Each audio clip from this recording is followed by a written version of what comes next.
This project was the new facility at Missouri S&T, the Welcome Center, and it was a new 3-story building, kind of the gateway to the university. It was meant to create a memorable experience for new and potential students and help increase their enrollment. This project was special because it was mainly made for looks and aesthetic purposes, less than production, so everything in it had to look great. The biggest challenge on this project was the delays. From the start, we were delayed from the time they started setting the foundation all the way to when they were trying to enclose the building. We were unable to start, so we had to start in the office early on, trying to think of new ways to overcome those delays and what we could do to make sure that we weren't the ones holding up the project. So thinking outside the box with alternate materials, prefabbing in our shops off-site, and everything, and it ultimately paid off and we were able to complete the project without any delays. Safety is always a top priority for Thermaltech, and this project was no different. There was an entryway that had 40-foot ceilings in there. It was a very congested area, so our operations manager, Ron English, and Superintendent Dylan Rowden worked together. They did specialized on-site training to address these issues with the crews working there and ensure not only Thermaltech safety, but also the safety of others around us, make sure they go home every evening.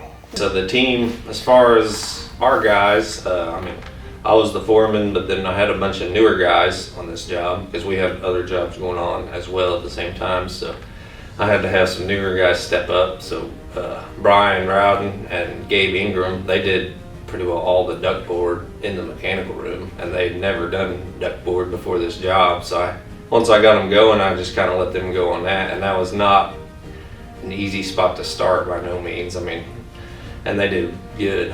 They kept up. Without them guys doing that, we wouldn't have finished on time. And then I had other guys step up, Braden West and Nathan Neal, and then they came in and helped a lot.